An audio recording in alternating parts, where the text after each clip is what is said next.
오늘 오후에 기간별 찬양대회가 있습니다. 그래서 혹시 예배 중에 지금 가사를 외우시거나 음을 대내시는 분들이 있다면 제가 미리 그 심사 팁을 드리겠습니다. 저보고 심사를 하라고 하셨는데 제가 음악을 전혀 모릅니다. 그래서 음악적인 것은 제가 볼 수가 없고요. 한 가지, 그리고 목사니까 한 가지 보겠습니다. 영성을 보겠습니다. 그래서 예배 때 은혜 많이 받으시고 밝은 얼굴로 찬양하셨으면 참 좋겠습니다. 오늘은 15장 전체를 보면서 사울의 이야기를 좀 더 보려고 합니다. 그런데 오늘 본문의 15장 전체의 이야기는 결국은 사무엘과 사울의 길이 엇갈려버렸다, 어긋나버렸다, 그 내용입니다. 이스라엘 백성이 왕을 요구했었습니다. 결코 선한 마음이 아니었고요. 아직 하나님의 때도 아니었고 하나님이 좋게 보지도 않으셨습니다. 하지만 백성이 그렇게 원했기 때문에 하나님은 왕을 주셨습니다. 그런데 그렇다고 우리 하나님이 무턱대고 아무나 왕을 세운 것이 아니라 외모로도 너무나 훌륭했던 사울을 세우셨습니다. 그리고 하나님께서 그 사울을 열심히 준비시키셨습니다. 그 암나기를 쫓던 그냥 부잣집 도련님이었는데 지붕에 사무엘과 함께 올라가더니 어느 날 이 가슴이 뛰는, 하나님 때문에 가슴 뛰는 청년으로 바꿔주셨고요. 그래도 부족하니까 삼손에게 임했던 그 강한 영으로 사울의 마음을 사로잡아 주시고, 또 이스라엘 역사상 가장 치욕적이고 가장 슬픈 그 길앗 야베스, 그 길앗 야베스의 그 아픈 역사가 다시 반복되려고 할 때 하나님께서 사울에게 그 역사를 바꾸어서 회복시키게 하시고, 그래서 그 대반전을 통하여서 백성들로 하여금 야, 사울 왕이 왕 될 만하다, 이런 박수도 받게 하셨던 것이 그동안의 내용들이었습니다. 그리고 그날 이후에 길갈로 올라가서 나라를 새롭게 하자고, 사실 그 말이 무엇이냐면 출애굽했을 때, 그리고 가나안 땅에 들어갔을 때 하나님께서 거기서 할례받게 하시고 나라를 새롭게 했던 그 때입니다. 그것처럼 하나님은 정말 부족했지만 사울을 왕 세우시고 왕답게 만드셔서 나라를 새롭게 하자고 하셨던 것입니다. 여러분, 사울을 볼 때 무시하시면 절대 안 됩니다. 첫 시작은 부잣집 도련님이었을지 모르겠지만 하나님이 여호수아처럼 그렇게 나라를 새롭게 시작할 만큼 그런 능력 있는 사람으로 세우셨다는 겁니다. 하나님께서 이렇게 세우셨다는 것이죠. 근데 안타깝게도 그 사울의 믿음은 딱 거기까지였습니다. 지난주 보았지만 블레셋이 그 전쟁 가운데 있었고 특별히 압제 가운데 있었습니다. 얼마나 압제가 심했던지 그 이스라엘에는 칼을 든 사람이, 철로 된 칼을 든 사람이 사울과 요나단밖에 없었습니다. 다른 백성들은 전쟁하자고 나가면은 우리나라로 치면 정말 죽창을 들고 나가는 사람들이었습니다. 돌로 만든 것이나 동물 뼈로 만든 무기로 가는 사람들이었습니다. 그럼에도 불구하고 사울이 이때가 하나님의 때다 하면서 전쟁을 용감하게 일으켰습니다. 그리고 그러할 때 길갈로 내려가라, 내가 7일 만에 나타나리라 했던 사무엘의 말씀을 기억하고 기다렸습니다. 몇 시간만 기다리면 사무엘이 오는데 그걸 실패해버리죠. 왜냐하면 그 옆에 누가 있었습니까? 있어서는 안 되는 망한 엘리 제사장 가문의 제사장이 있었던 것이죠. 결국 안타깝게도 이 일로 인해서 사울은 그 왕권에 대해서 길지 못할 것이라는 비극적인 예언을 듣게 됩니다. 그런데 그렇다고 해서 하나님께서 사울을 포기하셨을까요? 15장 내용은 사실은 하나님께서 다시 한번 사울을 사용하시는 장면입니다. 본문은 400년 전에 있었던 그 아말렉에 대한 징계의 말씀, 400년 전에 아말렉에 대한 하나님의 분노, 그 분노를 오늘 사울을 통하여서 징계하심으로 아말렉을 하나님께서 말씀하셨던 그 예언이 성취가 되게 하는 그런 내용이 오늘 본문이라는 겁니다. 그러니까 사울을 사용하시는데 포기하지 않으셨다는 말씀이겠죠. 400년 전에 어떤 일이 있었냐면 이스라엘이 출애굽했는데 아말렉이 전쟁을 걸어오는 겁니다. 근데 정정당당하게 앞에서 싸워야 되는데 어떻게 공격을 했냐면 후미를 공격합니다. 보통 행군을 할 때 후미에 누가 섭니까? 아무래도 어린아이들, 노약자들, 아픈 사람들이 뒤처지기 마련 아니겠습니까? 그 사람들을 공격한 겁니다. 하나님께서 그 아말렉의 야비한 모습을 보고 그 비열한 모습을 보고 분노하십니다. 신명기 25장 17절부터 19절인데 우리 함께 읽어보겠습니다. 신명기 25장 17절부터 19절입니다. 자, 시작. 너희는 애굽에서 나오는 길에 아말렉이 네가 행한 일을 기억하라. 곧 그들이 너를 길에서 만나 네가 피곤할 때에 내 뒤에 떨어진 약한 자들을 쳤고 하나님을 두려워하지 아니하였느니라. 그러므로 내 하나님 여호와께서 네게 기업으로 주어 차지하게 하시는 땅에서 내 하나님 여호와께서 네게 안식을 주실 때 너는 천하에서 아말렉에 대한 기억을 지워버리라. 너는 잊지 말지니라. 하나님께서 이스라엘에 향한 그 아말렉의 그 비열한 행동을 기억하겠다는 겁니다. 그리고 평안을 내가 너에게 줄 텐데 가나안 땅에서 그때 이때를 기억하고 아말렉을 지워버리라. 절대로 잊지 말라라고 말씀하신 것입니다. 여러분, 하나님의 분노가 느껴지십니까? 절대로 잊지 말라고. 우리가 그 드라마나 영화를 볼 때 그 복수에 대한 그 내용들이 있을 때 부모님이나 스승이 그 남겨진 제자나 자녀들에게 이 복수를 꼭 해달라고 하는 그런 장면들을 기억하실 것입니다. 하나님께서 그 400년 전에 있었던 그 아말렉에 대한 분노 절대로 잊지 말고 아말렉을 완전히 말려버려라 라고 이야기를 하고 있는 겁니다. 근데 여기에 언제 그 아말렉을 지워버려야 되냐면 그 때를 명시하셨는데 내가 기업으로 주어서 네가 앞으로 차지할 땅에서 하나님께서 모든 적군으로부터 안식을 주실 그때에 아말렉을 지워버려라 말씀하신 겁니다. 지금 오늘 본문에서 사울에게 이 복수의 때가 왔다고 알려주셨습니다. 무슨 말이냐면 여기 전제가 뭐죠? 평화의 때가 왔다는 겁니다. 이 복수의 때 400년 전에 말씀하셨던 그 말씀 중에 언제 복수했다라고 말씀드렸죠?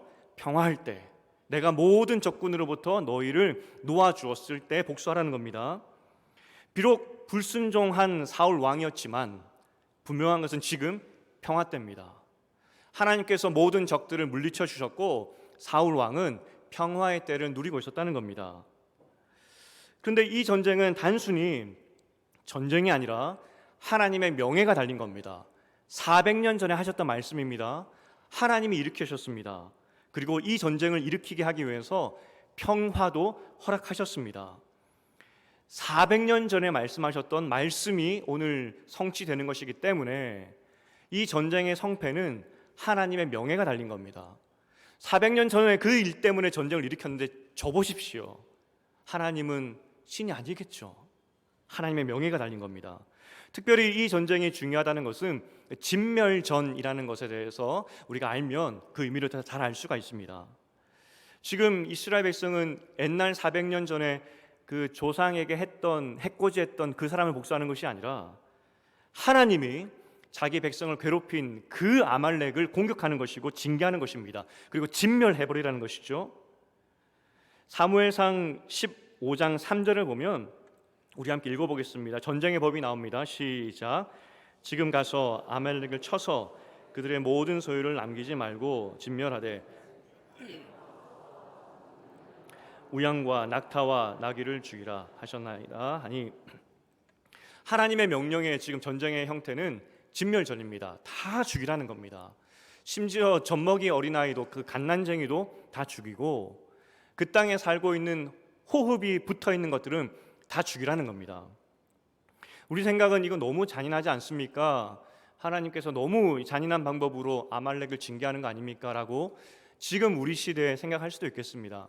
하지만 고대 근동의 관점에서 본다면 충분히 이해할 수 있는 전쟁의 법입니다. 고대 근동에는 전쟁의 방법이 두 가지가 있었습니다. 첫 번째 방법은 경제 전쟁입니다. 무슨 말이냐면 다른 나라 가서 빼앗아오는 겁니다. 다른 나라 가서 우리나라의 경제가 도움될 만한 것들을 가져오는 겁니다. 지금까지 이스라엘이 압제를 당했는데 여러 나라에게 사실 경제 전쟁에서 졌기 때문에 다 빼앗긴 겁니다. 이것은 경제 전쟁입니다. 그런데 한 가지 더 전쟁이 있는데 진멸전, 거룩한 전쟁이라고 할 수도 있고요. 진멸전이 있습니다. 이것은 고대 근동에 있었던 그 신의 이름으로 하는 전쟁을 이야기하는 겁니다. 우리가 지금 이 시대로 본다면 이슬람 사람들이 신의 이름으로 전쟁하지 않습니까? 그것과 비슷하다고 보시면 됩니다. 어떠한 경제적인 목적도 없습니다. 쳐들어가서 빼앗아오는 것이 없습니다. 신의 이름으로 모조리 파괴하는 겁니다. 호흡이 붙어있는 것은 신의 이름으로 다 죽이는 겁니다. 가지고 오는 것은 금과 은 같은 것이고 그것은 몽땅 신전에 다 바치는 겁니다. 그게 그 당시 고대 근동에 있었던 신의 이름으로 하는 진멸전입니다. 만약에 한 사람이라도 욕심이 생겨서 호흡이 붙어있는 것들을 살려둔다면, 불쌍한 마음에 호흡이 붙어있는 것들을 남겨둔다면 그 전쟁을 경제 전쟁으로 강등시켜 버리는 것이기 때문에 있을 수가 없는 겁니다. 신의 이름으로 갔기 때문에 다 죽이는 것이 진멸 전쟁입니다. 이렇게 신의 이름으로 진멸 전쟁하러 가자라고 한다면 백성의 마음이 어떻겠습니까? 굉장히 결연하겠죠. 목숨 걸고 아마 갔을 것입니다. 실제 사울이 하나님의 전쟁, 신의 이름으로 전쟁을 선포했을 때 21만 명이 모입니다. 우리가 지난주에 보았지만 이 블레셋의 압제 때문에 전쟁에 너무 두려워서 다 도망가고 사울 곁에 남았던 사람들이 고작 600명이었습니다. 근데 신의 이름으로 전쟁을 한다고 했을 때 21만 명이 모입니다. 그만큼 이스라엘이 지금 평화로웠고 번영했다라고 할 수 있겠지만 또 아울러서 신의 전쟁이라는 것이 이런 겁니다. 사람들로 하여금 일어나게 하는 것이죠. 오늘 하나님께서 이스라엘을 전쟁으로 부르셨고 이스라엘 백성은 거기에 화답을 했습니다. 기억하십시오. 이 전쟁은 하나님 전쟁입니다. 하나님이 400년 전에 그 일을 기억하시고 불꽃 같은 눈으로 분노하시면서 내가 똑똑히 기억하고 있다고 아말렉을 없애버리라고 이스라엘을 전쟁으로 부르셨다는 겁니다. 이 전쟁이 승리했을까요? 아니면 졌을까요? 당연히 이기죠. 하나님의 전쟁인데. 그리고 사울은 역시 왕답게 이 전쟁에서 이겼습니다. 하나님의 전쟁을 이기게 됩니다. 하지만 문제가 있었습니다. 양과 소를 남겨버립니다. 그리고 그 암몬 왕 아각을 살려둡니다. 왜 살려두었냐면 나중에 사람들 다 모아놓고 이스라엘 백성들 다 모아놓고 전쟁에 이겼다고 그 사람을 처형하면서 쉽게 말해서 정치 쇼를 하려고 하는 겁니다. 자기 신의 왕권을 강화하려고. 9절에 보면은 사울과 백성이 아각과 그의 양과 소, 어린 양과 모든 좋은 것을 남겼다라고 이야기를 합니다. 그러니까 남긴 주체가 사울과 백성이 한 마음이 돼서 남겼다라고 이야기를 하고 있는데 실제 원어로 보면 단수입니다. 쉽게 말해서 사울이 남긴 겁니다.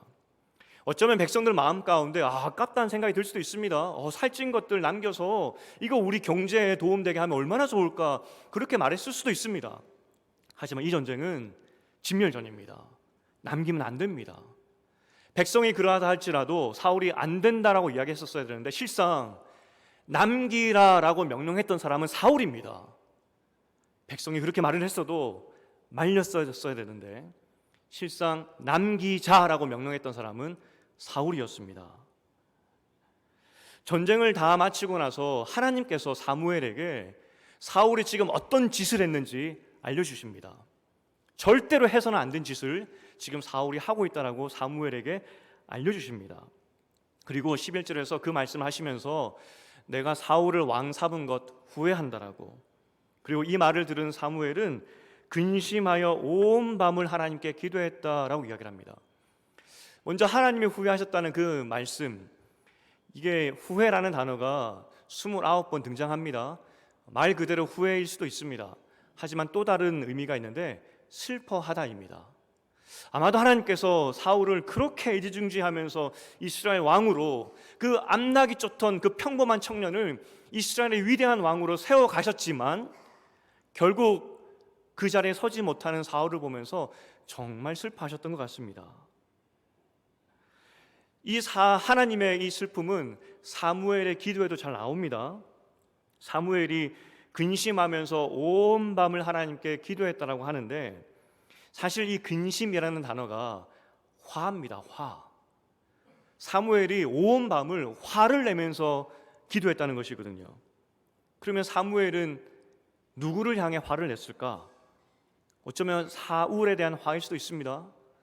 하나님이 당신을 어떻게 키웠는데, 어떻게 세웠는데, 그럼에도 불구하고 하나님께서 또 기회를 주셨는데 이 기회를 또 날려버리냐고 아마 분노하는 마음도 있었을 것입니다. 어쩌면 하나님을 향한 분노일 수도 있습니다. 화일 수도 있습니다. 하나님, 왕이 세워진다면 결국 왕이 이스라엘의 올무가 된다고 했는데 이거 처음부터 이렇게 된 거 아닙니까? 왕을 세우지 말았어야죠. 그런 화일 수도 있겠습니다. 밤을 새워 기도했다고 하는데 무슨 기도였겠습니까? 어쩌면 그 죄를 범한 사울에 대한 분노의 기도일 수도 있고요, 그 죄에서 돌이키게 하는 마음에서 나온 중보 기도일 수도 있겠습니다. 사무엘은 하나님의 대리자입니다. 아마도 범죄한 사울에 대한 분노였을 것이고 그럼에도 불구하고 돌이키기를 바라는 사무엘의 기도였을 겁니다. 그리고 그것이 하나님의 마음이었을 겁니다. 애통하면서 집 나간 자식을 위해서 기도하듯이 지금 사무엘이 기도를 했고, 이후에 우리가 12절부터 보겠지만 이제 사무엘은 집 나간 자식, 잃은 양을 찾아다니듯이 사울을 쫓아다닙니다. 찾으려고. 12절부터 이제 사무엘이 사울을 쫓아다니는데 사실 9장의 내용과 비교하면 정말 재밌습니다. 9장에서 사울과 사무엘이 처음 만나는 장면이었는데 그때는 하나님께서 섭리로 만날 수 있도록 모든 것을 길을 열어주셨습니다. 사무엘에게 네가 여기 가면 이 사람 만날 거고 이러이러한 징조를 보게 될 것이고, 그래서 다 만날 수 있도록 하나님께서 예비해 두셨습니다. 그게 첫 만남이었습니다. 그런데 두 번째, 오늘 사무엘이 사울을 쫓아다닐 때에는 사무엘이 사울이 어디 있는지 모릅니다. 하나님의 사람이었고 기도하는 사람이었습니다. 이전에는 하나님께서 사울이 어디 있는지 알려주셨었습니다. 아마 사무엘이 기도했을 수도 있습니다. 하나님, 사울 빨리 찾아가야 되는데 어디에 있습니까?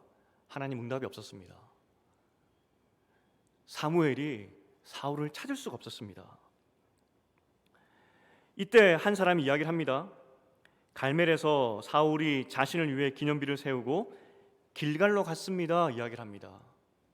여기서 원문을 보면은 내가 봤다는 것이 강조가 됩니다. 내가 봤습니다. 내가 봤는데 이런 일을 하고 있었습니다. 사실 고발입니다. 지금 사무엘은 아침 일찍 일어나서 사울을 빨리 찾아서 제자리에 놓아야 되는데 지금 사울이 갈멜산에 가서 길갈로 이동했다는 겁니다. 사실 사무엘은 사울이 그 갈멜산으로 갈 줄은 꿈에도 생각 못했다는 겁니다. 그러면 사울은 왜 거기 갔을까? 거기 가서 사울이 했던 일이 무엇이냐면 기념비를 세운 겁니다. 기념비가 그 원어로 보면은 손입니다. 손. 다른 말로 하면 사울의 기념비는 이런 뜻입니다.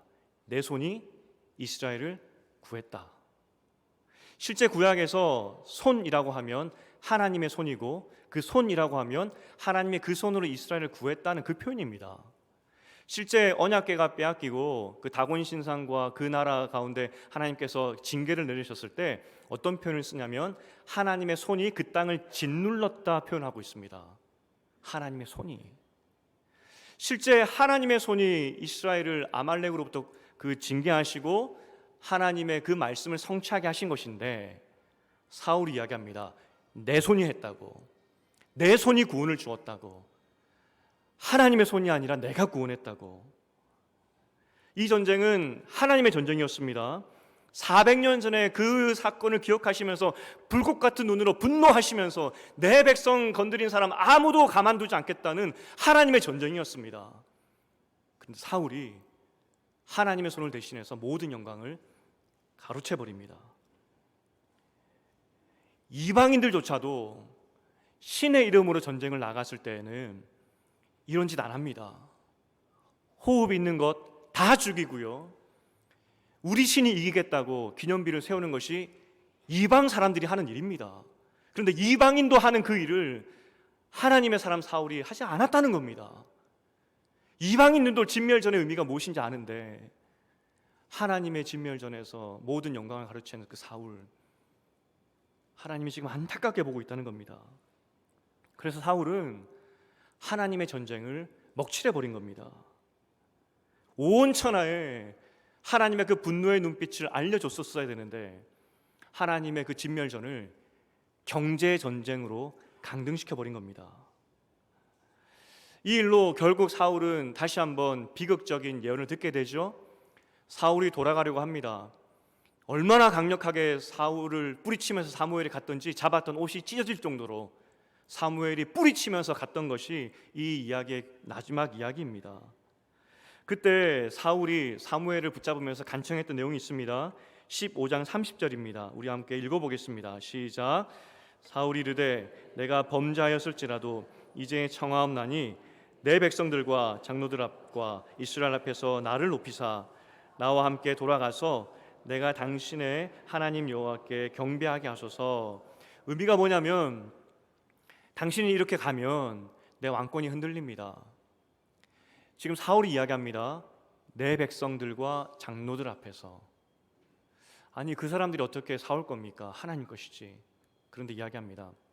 내 백성과 장로들 앞에서 내 왕권이 흔들리지 않도록 같이 제사 지내고 가주십시오 이야기를 합니다. 정말 진심 어린 회개였다면 이렇게 말 안 했겠죠. 내가 잘못했습니다. 내 손이라고 이야기를 했지만 하나님의 손이었습니다 이야기했었어야 되는데 끝까지 자기 손이라고 주장하고 있는 겁니다.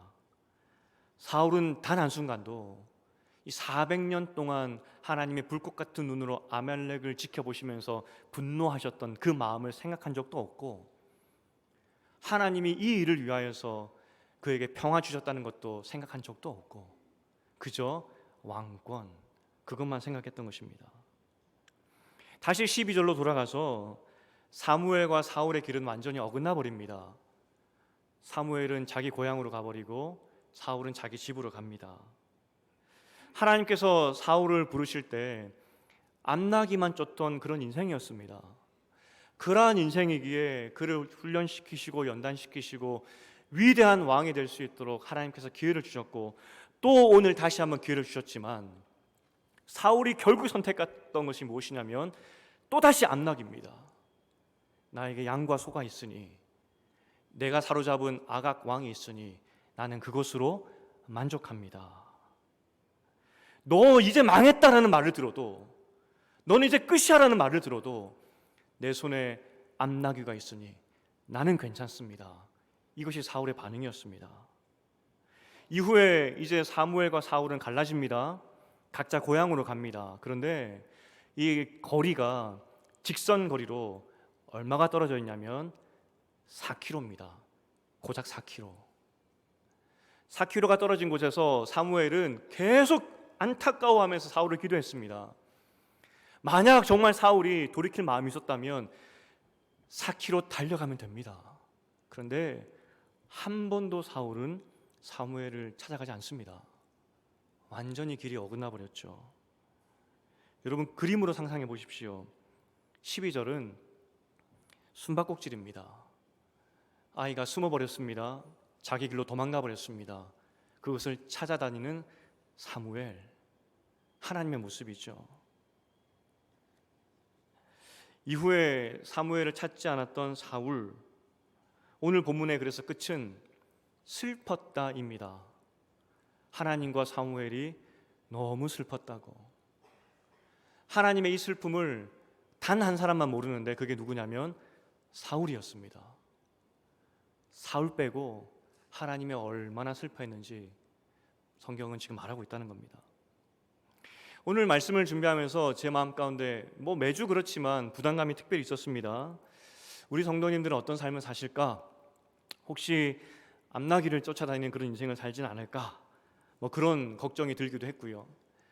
그런데 코로나가 끝나고 이때쯤 이제 끝날 때쯤 해서 나왔던 기독교 신문들의 그 설문조사가 그래도 우리는 사울과는 좀 다르구나 싶은 어떤 그 소망을 봤던 그런 생각이 났었습니다. 기독교 신문들과 여러 단체에서 코로나가 끝날 때쯤에서 이렇게 조사했던 그런 내용이었습니다.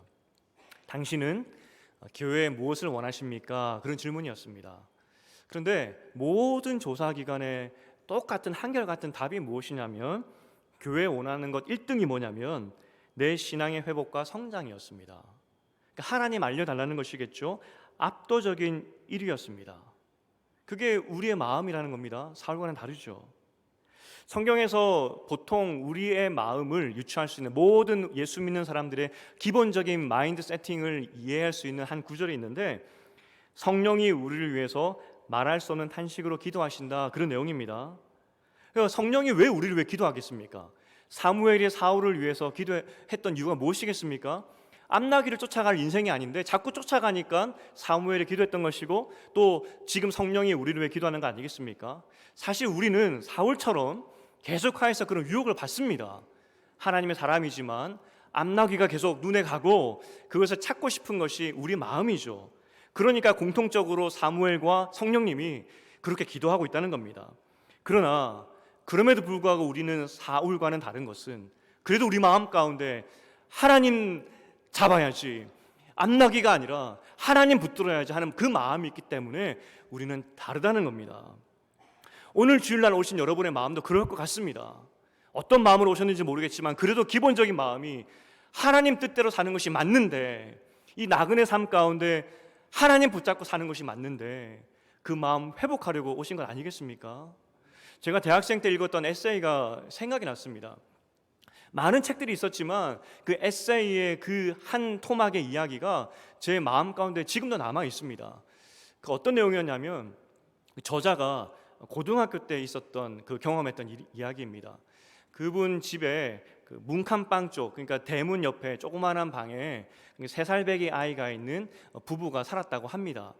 고등학생 때인데 집안에 있는데 갑자기 문칸 쪽에서 그 애가 찢어지는 소리로 막 울더라는 겁니다.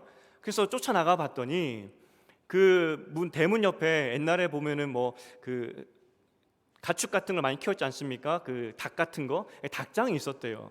근데 그 3살짜리 아이가 어떻게 집을 나와서 닭장으로 들어갔다는 것이죠.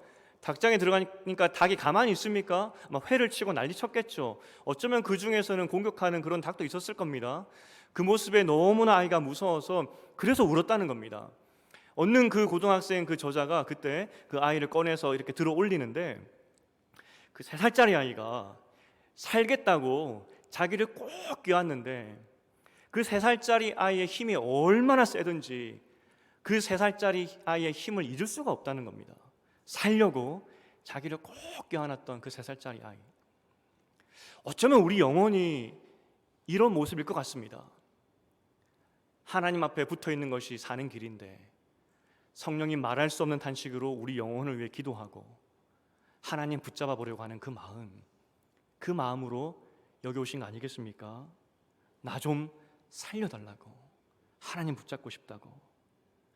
그런데 여러분, 우리에게 소망이 있습니다. 사무엘은 하나님의 그 부르심에 불순종하여서 결국 버림받습니다.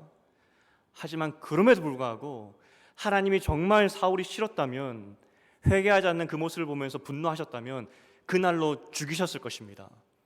하지만 하나님은 사울을 살려두셨고요, 그 옆에 사무엘을 두셨는데 고작 4km 밖에 사무엘을 떨어지지 않은 곳에 두셨습니다. 언제든지 찾을 수 있도록. 우리가 간절한 마음으로 하나님을 붙잡고 싶습니다 라고 손을 내미는 순간 우리 하나님은 우리를 기다리고 있다는 겁니다. 로마서 10장 13절입니다. 로마서 10장 13절을 우리 함께 읽어보겠습니다. 시작. 누구든지 주의 이름을 부르는 자는 구원을 받으리라. 이것은 구원에 대한 메시지이기도 하지만 구원받은 이후에 우리 삶에도 똑같습니다. 죄에서 구원해 주신 그 하나님께서 누구든지 주님 살려주십시오라고 했을 때 구원하신 그 하나님께서 자기 백성을 도와주지 않으시겠냐고요. 하나님, 나에게도 그 천국의 기쁨을 주십시오. 앞나기를 쫓아가는 인생이 아니라 하나님 은혜로 살고 싶습니다, 도와주십시오라고 했을 때 하나님은 반드시 도와주신다는 것입니다. 사무엘의 위치를 기억하십시오. 고작 4km밖에 떨어지지 않았습니다. 손만 내밀면 닿을 수 있는 그곳에 사무엘을 두셨다는 것입니다. 오늘 본문의 핵심은 우리 하나님은 우리의 영혼의 상태나 우리의 삶의 상태에 따라서 사랑하시거나 사랑하시지 않는 그런 변덕스러운 하나님이 아니라는 겁니다. 만약 우리가 하나님 앞에서 잘해서 우리를 사랑하시는 그런 하나님이시라면, 또 반대로 우리가 무언가 잘못했을 때 우리를 버리시는 그런 하나님이라면 죄송한 표현입니다. 만약에 여러분이 그런 마음을 가지고 있다면 여러분은 하나님을 세상 잡신으로 생각하는 것입니다. 하나님이 왜 하나님이시냐면 어떠한 죄 가운데 있다 할지라도 어떠한 형편의 가운데 있다 할지라도 자기 백성을 포기하지 않으시기 때문에 하나님이십니다. 그 하나님이 여러분을 위하여서 고작 4km밖에 떨어지지 않은 그곳에 사무엘을 두셨습니다. 손을 뻗어서 나를 도와주십시오라고 한다면 하나님이 도와주신다는 것입니다. 감사하게도 여러분들께서 교회 분위기가 많이 좋아지고 있다, 긍정적으로 변하고 있다, 뭐 그런 말씀을 하세요. 감사한 마음입니다. 하지만 목사로서 제가 하는 일은 무엇이냐면 여러분에게 꿈과 비전을 설명하는 겁니다. 보여주는 겁니다. 제가 여러분에게 드릴 수 있는 비전은, 꿈은 다른 것이 아닙니다. 이 나그네 된 세상이지만, 정말 지옥 같은 세상이라고 사람들은 이야기하지만, 이 나그네 땅에서 하나님이 분명히 우리에게 약속하신 그 천국의 기쁨, 그 천국의 기쁨이 진짜 우리 거라고, 그리고 하나님 나에게 그 천국의 기쁨을 주십시오라고 기도하는 순간 하나님이 그 기쁨을 주실 거라고, 그거 꿈꾸라고, 그거 말해주려고 저는 이곳에 온 겁니다. 간절히 바라기는 이 나그네 삶 가운데 하나님이 허락하신 천국의 기쁨으로 사는 여러분 되시기를 주님의 이름으로 축복드립니다. 없으면 구하십시오. 고작 사무엘은 4km밖에 떨어지지 않았습니다. 하나님 도와주십시오. 안나기가 아니라 하늘의 기쁨을 나에게 주십시오 라고 기도할 때 하나님은 반드시 응답하실 줄 믿습니다. 이제 말씀을 맺겠습니다. 사울이 이렇게 왕권에 집착하게 된 이유가 무엇일까? 어쩌면 하나님께서 이 전쟁을 준비하게 하기 위해서 사울에게 평화를 주셨고, 그 평화를 만끽한 사울이 그 왕이 너무나 좋아서, 야, 내가 진짜 지난번에 블레셋 전쟁할 때 600명밖에 안 남아가지고 내가 죽을 뻔했는데, 야, 이렇게 평화가 오니까 좋네 생각했을 것 같습니다. 하지만 그 평화가 누가 준 거라고요? 하나님이 주셨습니다. 왕권은 잃어버려도 하나님이 주시는 그 평화는 잃어버리면 안 되는 겁니다. 그래도 여러분 마음 가운데, 아니 왕권과 하나님 주권, 이것을 선택하려고 했을 때 왕권도 있으면 좋은 거 아닙니까? 라고 생각할 수도 있습니다.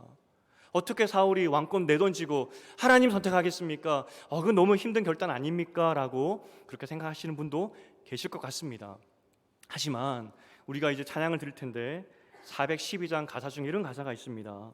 평화 평화로다 하늘 위에서 내려오네, 그 사랑의 물결이 영원토록 내 영혼을 덮으소서.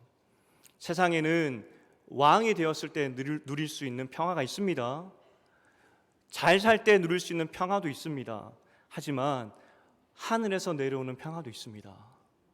우리가 진정한 평안을 누릴 수 있는 그 평화는 왕권을 가졌을 때, 암나귀를 가졌을 때 누리는 평화가 아니라 하늘에서 내려오는 그 평화를 누릴 때입니다.